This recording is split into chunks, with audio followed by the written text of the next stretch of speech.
I did a bunch of looking at it. So like, surely Minnesota's better than this. Number one, don't call me Shirley. Number two, no, they're not. It's the arrival. I came in the league, went straight for the title. Touchdown! Marvin Harrison Jr. Marvelous. Gets past Ransom. Donovan Edwards. Touchdown. The Don. There's nothing quite like the game. Michigan versus Ohio State. This is The Rivalry, sponsored by Elevated Integrity Construction. Going to be a spicy episode of the Rivalry podcast. I'm Jace. That's JP. Your garbage-free college football podcast focused on the Michigan-Ohio State college football rivalry. We'll kick things off with a little bit of Wheel Route to break the ice. And want to say thanks to the J Company for sponsoring Wheel Route and the Rivalry podcast. Fall in love with your home all over again at thejaecompany.com. And by the way, while JP spins that Wheel Route on Patreon right now, we just slashed our membership prices. So Discount. for a dollar a month right now, we've got brand stinking new rivalry stickers. Be sure to grab yours. riverradio.com/rivalry. I like this one. Updated college football playoff picks, says the Wheel Route. Okay. You want me to go first? I think if you're ready to do your updated college football playoff teams, go for it. Here are my four. Okay. And some of these are based solely off of how I think schedules are going to turn out. I've got Texas. I would hope so. I've got Texas, Ohio State. This is in no particular order. These are just four teams. Okay. Texas, Ohio State, Florida State, and Michigan. I want to say I don't think Florida State is good enough. Goodness gracious. But I looked at their schedule, and it is just I think they have the easiest path. I don't know that I disagree that they have the easiest path, but are they going to actually make it through that schedule? I've seen them struggle against some pretty bad teams, but they've always ended up winning them. And I wouldn't even say Clemson. Clemson was a decent team, not what they were in the past. But I don't know. I don't like that pick personally, but it just felt. I don't like the pick, but let me make it. Because you have to. Their schedule is Remember so when I said easy. Like 2 minutes ago, this is going to be a spicy episode? It's I thought so easy. 30 seconds into this thing. All right. So again, no particular order for me either. I also am going to take Texas because I've had Texas from the preseason. So I'm going to take Texas. I think their only big game left is Oklahoma. If I'm remembering right, they play Oklahoma this upcoming weekend. And then outside of that, they don't play another ranked team. So give me Texas. Give me Georgia. They've got a tough tough couple of games though. They do, but I just are they I'll tell you what, Georgia keeps finding a way. Yeah, I don't know how. Good. They don't look good. And they have to play Tennessee at the end of the year at Tennessee. And I know Tennessee isn't necessarily the Tennessee of last year. Well, but if you don't think Neyland Stadium's going to be amped up with a chance to knock off the Georgia Bulldogs. And they're bound to face Alabama in the SEC title as well. And they've got Kentucky, I think, this weekend, who just destroyed Florida and is also undefeated. They also have Ole Miss that just upset LSU. But it's hard for me to pick against the two-time defending champions. I totally get it, but I don't think they win the whole thing, but I'm going to say Texas is in. I'm going to say Georgia's in. I've got Michigan in because I really believe in this Michigan team, and I'm going to throw Washington in there as well. Okay. I'm going to throw Washington in because I'm curious to see what happens with the Huskies because they're going to obviously have to play USC and they're going to have to play Oregon. So we'll find out whether or not they're legit, but they're the number one offense in the country. Penix Jr. is an insane quarterback. I mean, the dude is just ridiculous. You look at teams like USC, okay, that obviously also has a very good offense. USC's defense is not good. No. USC's defense, I think, is ranked like 69th or 70th, and Washington will just carve them up. So we'll see what happens there, but I've got the Huskies in there, and I think Washington has this race is wide open. Yeah, Oregon is the one that messes me up with them because I think Oregon could absolutely go in and take down the Washington Huskies. The national title race is as wide open this season as I think it's ever been. There's 7 or 8 teams that could absolutely win the national championship this year. There's a lot of glaring weaknesses with a lot of the top 10. I would say with not all, but most. Yeah, a majority of them I look at and I go, do I actually think they have what it takes? Florida State is my prime example. I don't believe in them. I think even if they make the playoffs then they're going to get destroyed first round in the semis. Yeah. But I just looked at their schedule and I thought there's not a team that I think is on the level of them right now. And it killed me because I want to go with what you said and put Georgia, but I just couldn't. Teams that have had weaknesses but didn't show many this weekend. Michigan. Let's start with them. Ohio State on the bye week, of course. Michigan played, in my estimation, about as perfect of a game as you could have wanted against Nebraska. Now, Nebraska is not a good football team. No. But Nebraska's defense is a pretty stout. Who have they played? Don't at me with I'm not trying to be a hater, but I'm going to be a hater for a second. Who have they played? Nebraska's defense. I'm ignoring you. You didn't answer my question. Nebraska's defense has been good. Michigan did not have any trouble with them. But also, we had this conversation with Rutgers too. Rutgers isn't a good football team, but Rutgers has a decent defense. That hurts a little. But you know it's true. That hurts a little bit. You know it's true. They're better than they have been. Their defense is decent, though. Nebraska's in the same realm with Rutgers. They are in the same realm with Rutgers. I don't know about that. I don't know. Their defense is decent. Michigan just no issues whatsoever. McCarthy was sharp again. The run game was excellent. Roman Wilson now is tied for the lead in the country with 8 receiving touchdowns on the year. It was the type of output for Michigan that you wanted them to have. First road game, because at some point going on the road is just difficult. It's Nebraska. Going on the road is difficult. And by halftime, I think 3/4 of the stadium was empty. It was the type of performance that Michigan wanted to have. I can't handle a single part of this. Tell me where I'm wrong. Tell me where it is Nebraska. Enough said. You should. What did you want to see from Michigan that you didn't see? No, it's not that I wanted. I just don't think you need to be hyping it up like you are. I think it was a game that everybody expected you to go in and do exactly what you did, and you did. Congratulations, bravo! You went in and beat the Cornhuskers. Convincingly, you should. You're a national title contender. Didn't you struggle with Indiana on the road for 3 quarters? We won by 20. I'm fine with that. 23-3. I'm fine with that. We're going to talk about doing what you should do. I didn't hype it up like it was the greatest win in the program history. I'm sure we did. Here's what I'm saying. If I were to tell you at the end of this game, the top 3 statistical leaders were all Nebraska Cornhuskers, you would be pretty excited to see what the final score was. And it was not good. It was efficient. And it wasn't good. It was not good. I did kind of call it because I think that I had it 42-6. You weren't far off. I was not far off. Which is maybe why I wasn't impressed, because I won't say not impressed. It's why I'm not building it up so much, because it's what I expected to happen. McCarthy was what I called efficient. And this is what I was telling you before the show. Efficient? This is what I'm telling you before the show. It's going to sound like I'm hating. I'm really not. He leads the nation in completion percentage, my guy. This is what I'm saying. He was efficient. He was 12 of 16. He threw for 156, 2 touchdowns and 1 on the ground. He did what he needed to do. Yeah, he had a 3-touchdown day played half the game. That's great. In half the game. That's and then fine. Got yanked. That's efficient. You don't need him to go out and put up amazing numbers. It's beyond efficient. He leads the country in completion percentage. That is a season. He had 3 touchdowns in the first half. That is a season stat. I'm talking specifically this Nebraska game. Tell me you didn't watch the game without telling me you didn't watch the game. I watched the entirety of that game. I thought he was efficient. He went out. He performed his job the way he needed to do at the level you expect him to do. And that's exactly what you want from Michigan. Corum, I also thought, had an efficient day. 4.6 yards per carry. Not all of us have to play our starters into the fourth quarter. Look, that's what I'm getting to. I think if you're Michigan, that's the exact same kind of game you want. You want an efficient game. You want Michigan starters to go out there and not have to do a lot. I don't want to see a stat line where McCarthy has to throw 25 to 30 times against Nebraska. Let him throw for 12 completions, $150 and 2 touchdowns, and then sit on the bench and cheer his teammates on. It was an all-around hater. That's not hating. Hating would be if I said that was a mediocre performance. Efficient isn't a bad. Using the word efficient, it's not a bad thing. I want to hear you say, "I'm going to give Michigan credit for a really nice performance."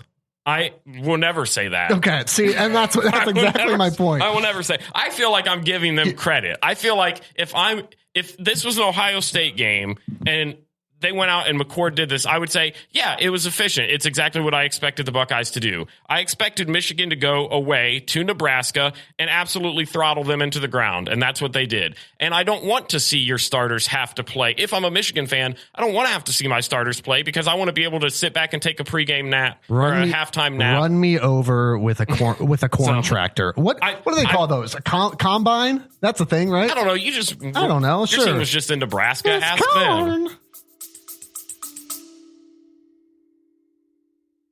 When you hear Mark Price for 3, it probably takes you back to Old Richfield Coliseum, Gund Arena, and the Cleveland Cavaliers. Hey, this is Aaron from the Mark Price for 3 podcast, and each week Mark and I discuss 3 topics: basketball, coaching, and of course, his faith. Subscribe to the Mark Price for 3 podcast wherever you get your podcasts. Also, you can't definitively prove we weren't in Lincoln for the game. Was at a pumpkin patch with my kids and took a picture of this corn bin up close on our Instagram at Rival Pod. You have no idea if I was in Ohio or Nebraska. It had a better chance of stopping Michigan that day than the actual corn huskers. I'll say the one weakness, and this was pretty obvious for those of us that actually watched the game. The one weakness for Michigan, and this is wild because Michigan's got one of the best defenses in the country, is there are these little moments where Michigan's secondary looks like they fall asleep. It's not often, but there's these slant routes, which again, a little shades of Don Brown. There's these little slant routes deep, and we saw a little bit of it with Bowling Green where they completed a couple deep passes. We saw that like that touchdown that Rutgers had, just a missed assignment. So there was a little bit of that. And you can have a little bit of that and still give up 7 points and be fine. The one thing I want to say, I'm talking to America right now. You're done talking to them. A more efficient offense is going to exploit that, and you best believe that that's going to be on film for the defense this week, because that's, again, when you've got everything else going well, you can hone in on those areas, because you got to clean that up now that we're in the meat of the Big Ten schedule. That's the only glaring downside I saw. All I want to say in remarks to you calling me a hater is I'm pretty sure a couple weeks ago when Kyle McCord dominated Western Kentucky, who you thought we were going to struggle with, you called his performance mid, and that was essentially what he did here. Him and McCarthy played the same thing. They did what they had to do. Don't ever mention Kyle McCord and JJ Kyle McCarthy. McCord is better than JJ McCarthy. I'll say it right here. It's facts.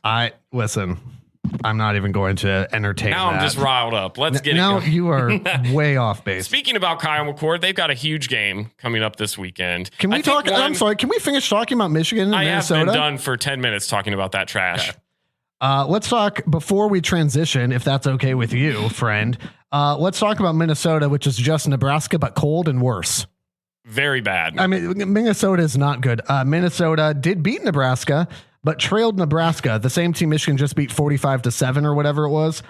Minnesota trailed Nebraska 10-3 with 2 minutes to go in that game. Didn't it end up only being 13-10 or something like that? It was 13-10. They scored a touchdown with 2.5 to go, and then an interception to set up a field goal. Minnesota's not good. They got beat 31-13 by North Carolina. They trailed Louisiana in the mid-third quarter and were beat by Northwestern. Yes, that Northwestern, 37-34 in overtime. The same Northwestern that Rutgers absolutely demolished. So this is going to be ugly. I did a bunch of looking at it. Like, surely Minnesota's better than this. Number one, don't call me Shirley. Number two, no, they're not. Kelly Akmanis, here's I did a little bit of comparison, because you don't want to just stat watch. You don't want to just number watch, but stats and numbers do mean something. Yeah. Oh yeah. Kelly Akmanis, 745 yards, 5 touchdowns, 4 interceptions. That's not great. Nope. McCarthy, about 1,100 yards, 10 touchdowns, 3 interceptions. All of those came in the same game, by the way. Corum, 9 touchdowns. Darius Taylor has 4. This is just not good. On the defensive side of the ball, Michigan's ranked 3rd in the country. Total defense. Minnesota is ranked 69th and is tied with USC. Let's cut to the chase. 42-10 Michigan. Okay. I thought you were about to hate on me for a second because my score is 35-10. I thought you were going to give me a little bit of crap. I figure a night game. Same. 100%. I think the crowd's going to be into it. Yeah, for a little bit. For like the first minute until they kick off, and then that's when Michigan will go down and do what they do, and then it'll be done. They'll have their fun. It's not trying to, and it truly isn't trying to hate on Minnesota. It is absolutely. I expect Minnesota to get hyped up. They'll come out. They'll look good for a quarter and a half or so. I would no. And then Michigan's going to do what Michigan does because Minnesota is just not a good football team. It's exactly what it should be, a carbon copy of the game against Nebraska. Yeah. Crowd's hyped. Michigan takes them out of it right away and just steamrolls their way. The thing that's crazy is Michigan hasn't allowed an opponent to score over 7 points all game. And I don't know why in my brain I'm thinking that Minnesota's going to be the team to change that. But there's something about that night game where I feel like maybe they get a touchdown early, which we saw happen against Rutgers. They get a touchdown early, and then Michigan goes, all right, we're done. And then they just steamroll them the rest of the game. You done now. Yeah, they're like, that was cute. Watch this. And it's like 24-7 at half. It's one of those things where, again, goes downhill. Michigan's playing like second and third stringers on offense and defense by the time you get into the late third and fourth quarter. So I figure Minnesota starters can probably exploit, again, even some of those like deep slant routes we've seen with some of the defense. Nebraska had a giant stat pad with a big run late in the game against Michigan's second team defense that made it look on paper a lot better. Like they performed a lot better than they really did. I'm expecting something like that to make this game look better. It's not going to be pretty. No. I got 35-10 is my final. All right, go ahead and talk about your dumb Ohio State team. Go ahead. I'm going to be honest with you. I'm not nice win on the bye week, though. I'm not scared. Good. I'm not scared of playing Maryland, but I do feel like they're getting a little bit of disrespect. Talk to me. So yesterday the line came out. It's 21-point favorites for Ohio State. I saw this morning it actually went down to 17.5. You had commented on Twitter. You thought it should be about 15.5. There is something in the back of my mind that just says this Maryland team is better than people are giving them credit for. I think it's going to be an incredibly close game. I think people are underestimating them. Last year, they played us super tough as well. And we kind of had that same mindset. And last year, Maryland was not a great team. They were fine. They were good. Their offense is always above average. The defense is what worries me. Last year, I think what propelled them over was Ohio State just had too much firepower, which is what I think is going to be the case this weekend. But I don't like the mindset that I feel like a lot of the country has right now going into this. It is 2 undefeated teams 5 weeks into the year. Maryland is 5-0, and they've got a great quarterback that I think has been kind of waiting for his moment. I don't know if I've ever really seen him have like a career game, like a defining win. Career win in the Big Ten. And I don't think that's going to happen here, but I do think it's going to be a little sweaty. I've got 28-24. Wow. I think when we talked about it coming back from Notre Dame, where I thought 2 weeks was a great preparation time. You've got 2 weeks to plan against another phenomenal quarterback and to get yourselves amped up and ready. And I think if you utilize that right, it's going to be good. But there's just a mindset around here right now from the media to the national media that this is going to be just a blowout. I think ESPN predicted it was like a 90-something% chance that Ohio State wins. Anytime you're overlooking an opponent that much, it worries me about how the players' mentality is going to be. So I hope if Ohio State comes ready and has actually taken these 2 weeks to prep, I'm going to be so far gone, and I hope that happens. I hope that it's an absolute blowout. But there's just a little bit inside of me that thinks we're going to take it a little bit easy, and it's going to scare us, and we're going to pull it out. I do think they win, but... What was your 28-24? 28-24. Man. This is an interesting game. This is a tough one for me to try to analyze. So the only thing that I can do is I can go, okay, what like opponents have you played? Mm-hmm. The only like opponent that they've played, and again, let me finish the thought because this is going to sound like I'm hating more than I am. The only like opponent is Indiana. Mm-hmm. 23-3 Ohio State, first week of the year. 44-17 for Maryland. That's not everything, but that's not nothing. Mm-hmm. Okay, it was 10-3 at the half. First game for Ohio State, 10-3 at the half. It was 27-3 at the half this past Saturday for Maryland. That's not everything, but that's not nothing. You mentioned Talia. Again, numbers for those who care about it. 1,500 yards, 13 touchdowns, 3 picks. A baller. McCord's got about 1,050, 6 touchdowns, 1 pick right now. I on the passing offense side, surprisingly, and this surprised me, Ohio State and Maryland are within about 60 yards of each other in statistics. So there's a sense in which the Maryland passing offense is not so far beyond Ohio State, but it certainly feels that way. And I think it's the difference in again, what I'm going to call quarterback tiers, where you've got Talia is playing at just a different level right now than Kyle McCord is. Well, I think what helps is that it is a home game. I think if this was at Maryland, I'd be a heck of a lot more nervous. This is one that down the line, because Michigan gets to finish with a gauntlet of at Penn State, at Maryland, Ohio State.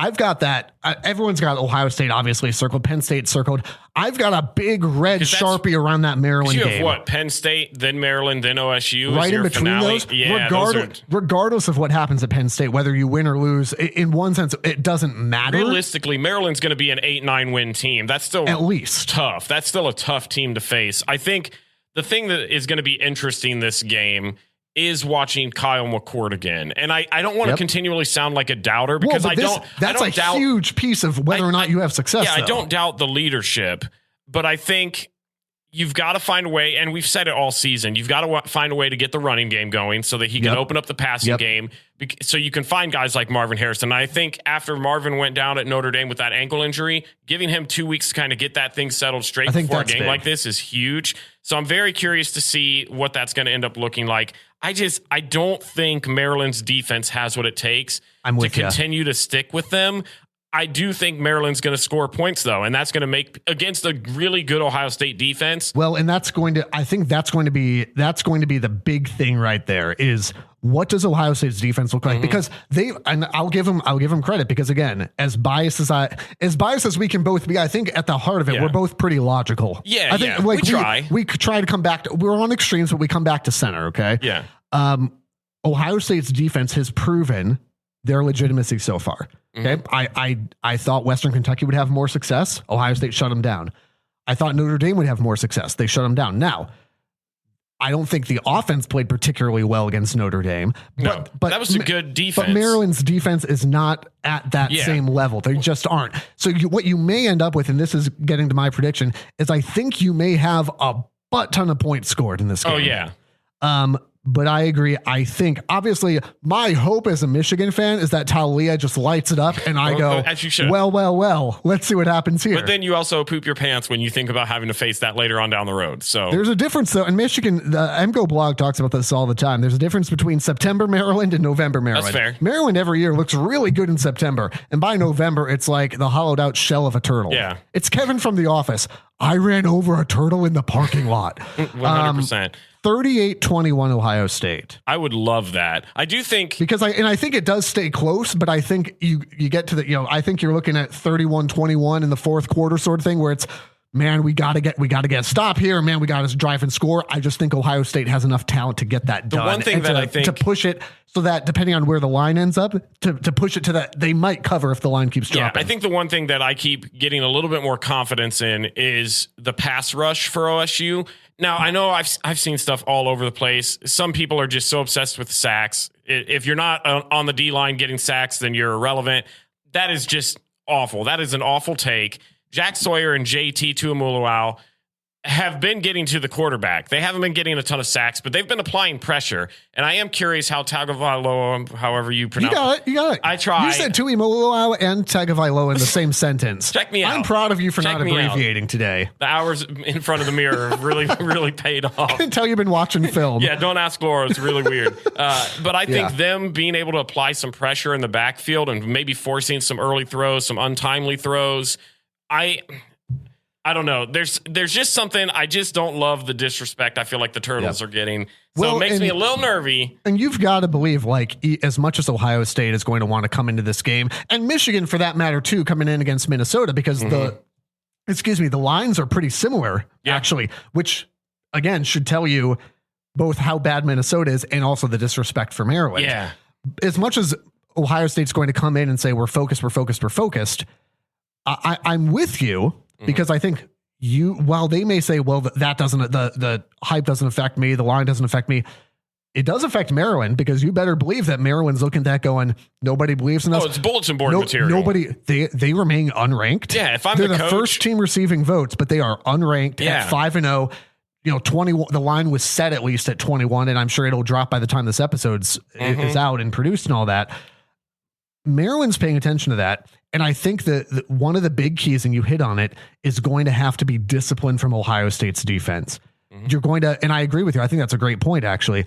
It's not that you have to get to Talia and sack him, but you have to force him. You got to make him uncomfortable. Decisions. He can't just sit back there and pick you apart. Hartman did that against Notre Dame, and it's why they were able to drive the field. The other piece of it is that if you force him out of the pocket, you better play sound, disciplined football because he can run on you. Mm-hmm. You've got to, and so that's what I mean by disciplined football. It's not about don't take personal fouls, obviously. Yeah. But it's about sound, fundamental football. Ohio State has more talent than Maryland. But if you don't play disciplined football and you let him run on you, or you don't get pressure, or you just fall asleep back there, he will eat you alive. The other X factor for me here is Roman Hemby. Roman Hemby is a very good running back. He has not had the stats that I thought he would have at this point in the year thus far, but he's going to be the other factor. Is Ohio State is going to, because the run game opens up the pass game. Yep. Again, sound fundamental defense. Ohio State has a good defensive line. You've got to force you've got to force Maryland into passing situations, into passing downs so that you know what's coming. If they're running amok and Talia's getting time, man, it's going to be a world of hurt. I just don't expect that to happen because I think Ohio State does have a much improved defense, at least at this point. And the run game has been solid so far throughout the year. So yeah, I think they'll be fine. I've got 38-21 Ohio State in this one. I'm 28-24. We're actually going to be at the game. Yep. We're going to be posting so much stuff. We're actually planning so much stuff, you guys. We're actually planning on doing. Is Taylor Swift going to be there? I've heard rumblings. Actually, I've heard her and Marvin Harrison Jr. are casually hanging out. Be at the game. Is it us? LeBron James.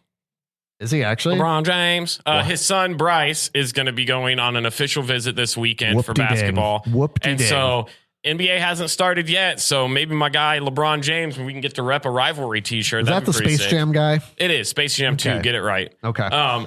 We are going to be at the game. We're going to be posting stuff all over our socials. If you're not following us, what the heck are you even doing? Go and join that at RivalPod on Twitter, on Instagram. We're also going to do something a little different. We're going to give you our 3 keys to the game leading up to the game that morning on YouTube. It's going to be a live. We're also going to be on Instagram as well, posting throughout the day. You can follow us again at RivalPod on Twitter and Instagram. Tons and tons of stuff throughout the day, giving you kind of a behind the scenes look at what an OSU game day looks like. You can watch me vomit in the corner if you'd like to. Every time I step in that stadium. It's a 28-24 game. Want to say a big thanks, by the way, to our friends at Elevated Integrity Construction. Very thankful for Aaron Carroll and his team supporting the rivalry again this year. It's time to elevate your project. They have integrity in their name. You know that you can trust them because when it's your project, the last thing you want to do is have some guesswork. You don't want a contractor to come in and go, oh yeah, man, I think we could probably do that. I had a dentist do that once. I had a dentist do that where it was Oklahoma. So what do you expect? But he's looking in there. He's going, I think you got a cavity back in your wisdom teeth. Might need a root canal, but we might not know till we get in there. It's like, absolutely not. Love that for you. Absolutely not. Elevated Integrity. They are better than a dentist in Oklahoma. They're not going to do that. Go with the folks with integrity in their name. It's elevatedintegrity.com. We touched on this a little bit with your 4 playoff teams, but I want you, as the top, I think 7 in the AP poll, stayed unchanged this week, which is abysmal. Okay. Rank your top 4 teams right now and your first 2 out. Do you want me to go first? Because I prepped for this. No, obviously. I have it ready. It's different than what my college football picks that we discussed earlier. Which is fine. Because that's just in this moment. Correct. You're looking at the end of the year. In this moment, I have Michigan 1. Say it again. Never. Hold on. Come on. Trash. I'll burn it. Put the Wolverine head on. Don't tell me. I'll burn it. Put the Wolverine head on. I refuse. You know you want to. I've got Michigan 1, Ohio State 2, Texas 3, Georgia 4. And first 2 out. First 2 out, I have Penn State and Oregon. Okay. But that's going to change. I mean, Penn State's going to get beat up on. I'm saying right now. Yeah, right now, those are my top 6. Give me Texas at 1 now. Okay, I respect that. Because this is the only team that I think, like, I'll just say I've got Michigan at 2. I think Texas right now is the most complete team in the country. Like, offense, defense, they beat Alabama. And by the way, like, I'm not overlooking that win against Kansas either. They beat a decent Kansas. Okay, let's take it with a grain of salt. Let's not get too carried away. A ranked undefeated Kansas team they beat them pretty handily. So I'm going to give Texas 1. I've got Michigan 2. I think Michigan is right there with Texas as one of the most complete teams in the country, offense, defense. I'll give Ohio State number 3 because I think that win against Notre Dame is impressive. You got to respect that. And I'll put Georgia at 4 because I don't know how long Georgia can last because it's not that Georgia's a bad team. No, but there's a difference for me. And again, we saw, not so much, definitely not this week, maybe a little bit with Rutgers where there's a difference between playing with your food for a quarter and a half and, oh my gosh, we almost lost to Auburn. I saw there's a big difference between, we didn't play a great game against Bowling Green, but we still beat them by 4 touchdowns or whatever. And boy, are we lucky we beat unranked Auburn. There's just a huge difference there. I saw a tweet that I wish I would have screenshotted so I could give him credit, but it said Brock Bowers is the best football team in the nation. And it is the most accurate thing I've ever heard. He had like a $156. He was just insane. He bailed them out. Yeah. And again, I shouldn't use the term bailing them out. Georgia's a good team, but yes, Brock Bowers is just an animal. Insane. It's an animal.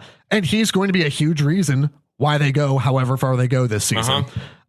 Give me Washington at 5, Oregon at 6, by the way, because I would be fine with that. I think Washington's impressive. Who have they played? I get it, but that can be said for just about any team in the top 10 right now. Any game they've played, they've taken care of pretty handily. Yeah, there's been very little playing with our food. I think this past week was Arizona that they like barely got by, but it was Washington's a very good offense. Yeah. Very, very good offense.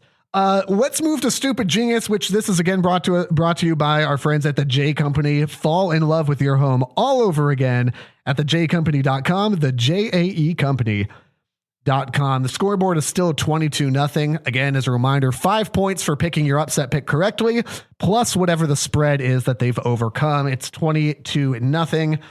Neither of us picked up points again this week. Nope. Who did you have? Remind us. Who did I have last week? I think I went Colorado over USC. No. I went you had Mississippi State versus Alabama. Which, again, not a bad pick. Not awful. Didn't shake out. I had South Carolina, Tennessee, and Tennessee handled them real well. Give me Louisville over Notre Dame at 6.5. Okay. I think, listen, I know Notre Dame. I understand the way Notre Dame lost to Ohio State. You could say, oh, they could be undefeated right now. Yeah, they also could have lost to Duke. Duke's good. But Duke's not great. Did you watch? I don't know, man. That first half from Duke where Notre Dame, here's why. Let me give you just half a bit of reasoning. Notre Dame should have been up about 24-0 on Duke at the half. They once again, and it was kind of like the Ohio State, not quite as dramatic, but it was almost like the Ohio State game where they had early chances to just really punch them in the mouth and just couldn't do it. That I think eventually is going to bite them. It obviously bit them against Ohio State. Yeah. It nearly bit them against Duke. I think it bites them against Louisville. I think Louisville is hyped up. Louisville has struggled now for a bit, but they're undefeated. They're finally ranked. It's night. It's at home. This has the makings of a perfect trap game, if you can even call it that. I know it's 2 ranked teams, but I'm going to call it a trap game anyway. The perfect trap game for Notre Dame. Give me Louisville 6.5. I'm impressed with Duke. I don't think they're a bad football team at all. I don't think they're bad. I just don't think that they're the way their first half. They were fortunate to still be in that game at that point. That's fair. That's fair. We haven't talked about this yet today. We skipped over this segment. Rutgers to the Rose Bowl. And who do they play this week? They're at Wisconsin. They are JP. I'm going to do a little bit of an audible Go here. Ahead. Our producer Eric, this is my original pick, but I'm switching it because I'm feeling vibes right now. My original pick. This is why you have no points in Stupid Genius. It's because you're going based off vibes. Is it called Genius? No, it's not. Hey, we're the Rivalry Podcast. It's Stupid and Genius. Go ahead. Please go ahead. My original pick was number 21. We're garbage free. Was number 21 Missouri over number 23 LSU. What a boring upset. It is. But LSU 6.5 point favorites, so I went with it. Okay. And it's a home game for Missouri, so I went with that. I'm switching it. I was checking actually while you were talking about the dentist story. I was looking to see. So bored. I was so bored. I was going to fall asleep. I had to do something else, literally anything else. but I decided to pull up and see what the spread was, what the line was for Rutgers, because there's just a thing that's just getting me right here where I think Rutgers is 4-1. Okay. Their next couple games, they play at Wisconsin. Then they play. They play at Wisconsin. At Wisconsin. Then they play Michigan State. That's a win. Then they play, which is a home game. Yep. Then they play at Indiana. There's a chance that Rutgers will be bowl eligible in the next 3 games. That is a statement I did not think I was going to say. That could be a 7-1 Rutgers team. Potentially. And I'm feeling the vibes. Wisconsin is not that great. What's the spread against Wisconsin right now?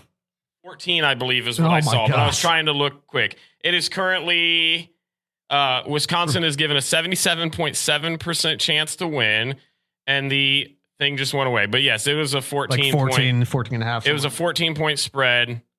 14 over under is 47. So no one's going to score points. Nobody's scoring points, but Rutgers is going to score more of them. Man. Give me those Knights from Jersey over those Badgers. I'm loving it. We're going to have a 5-1 game. It's a noon game. Okay, that's better. Camp Randall is such a tough place to play, though. It's a tough place to play. I'm not scared. This is the moment where Rutgers defines, it sounds weird. This is the moment where Rutgers comes in and they prove that they have actually developed and grown as a team. These are the kind of games where Wisconsin is having a little bit of a down year, as you could say. It's not the dominant, you go in there and they're a top 10 ranked team on the road. True. They're currently unranked. I'm feeling it. Listen, I would love it. I'm on board with Rutgers to the which, by the way, so Rutgers to the Rose Bowl right now at 4-1, big win over Wagner. Yep. What's the Shiano meter? 3 out of 5 still. Okay. 3 out of 5. This is the test. If they beat Wisconsin, are you getting hyped? That's a strong 4.84. It's a strong 4.84. Listen, I'll book the flights. I would love to see Rutgers go into Camp Randall get the win. I don't know that I didn't have the guts to make it my pick, obviously, but you know what? Hey, I'm down 22. Sometimes you got to do a 4 vert. Got to roll the dice. Sometimes you got to throw 4 verts in the mix. We would also be remiss if we didn't mention that Michigan State once again paid a coach on a 10-year, $95 million contract to lose to Iowa's backup quarterback. Obviously, we're still waiting to hear just how significant Cade McNamara's injury is, but prayers up for him. Yeah. As much as we have enjoyed roasting him, you never want to see an injury like that. No. And Cade's he's a good dude. Yeah, we disagree on football, whatever. That's fine. Their offense is still bad. They're still bad. Cade, your offense is still bad. But hopefully it's not as bad as it looked. Prayers up for him. Hopefully he recovers. Iowa manages to get a win. Cooper DeJean with a fantastic. What a name. Fantastic. I assume the Lions are going to take him next year in the draft as well. Because it's legally. It's Sam Laporte already. It's Jack Campbell. How about them Lions though? Anyway. Cooper DeJean, just phenomenal job. I don't know if Iowa will win any more football games this year. I have no idea, but they did manage to beat Michigan State. Michigan State is imagine. It does my heart good. Imagine for a moment. Okay, hold on. Let me get in the right headspace. Yeah. Okay, I'm there. First name, bunch of numbers. I hope you're watching this. Imagine having 3 losses in September. Could never be First of all, imagine having a loss. Second of all, imagine having 3 of them. And third of all, imagine it still being September. And imagine in another week when I get to roast you on this podcast because you just lost to the Knights from Piscataway, New Jersey. It's going to be beautiful. I'll be all in on Rutgers next week. My other, I had Louisville over Notre Dame. My other stupid genius upset pick of the week is Michigan State opens as 3-point favorites against the bye week, and I'm taking the bye week. As you should. Who knows what'll come out? You know what? You just any given Saturday, my friend. If there's a tunnel involved, it's definitely going downhill. So, any other college football from around the country that we need to cover in the last 60 seconds or so? Colorado still irrelevant. That's fun. We can't even talk about that. Okay. That is, you want to talk about haters? Bring up Colorado with this man. They have lost the only 2 games against good teams that they've played. What do you want me to say? Absolutely dominated USC in the second half. They looked good. This is a team that won one stinking game last year. How many wins do you get for dominating a team in the second half? You don't get any. There it is. Thanks so much. You win 1 game last year. You get 3 already. You play 2 top 10 teams that are being talked about as being potential college football playoff finalists. I'm not upset about that. Watching them grow is incredible. Shedeur Sanders is an absolute baller. on social, I love it. On social media at Rival Pod. And as a reminder, we've got stickers now for your laptop, your water bottle. You can stick them to your forehead, do whatever you want. $1 a month. You're supporting the podcast. You're helping us say yes to opportunities like the college football playoff, and you're going to get to spread the word so more people can enjoy the podcast as well. That's on Patreon, riverradio.com/rivalry, at Rival Pod across social media. We'll be in Columbus. Well, we're in Columbus now. We'll be at the shoe. We'll be closer to the Columbus part that Ohio State plays. We'll be at the Maryland game on Saturday. Go Blue. Go Bucks, OH. The Rivalry is a production of River Radio Ministries. Want live updates from the show? Follow us on Twitter, Instagram, and YouTube at RivalPod. Visit our Patreon and consider becoming a patron for exclusive bonus content, merch, and more. And be sure to follow us wherever you're listening now for new episodes every Tuesday. And if you like what you're hearing, tell a friend so they can listen too.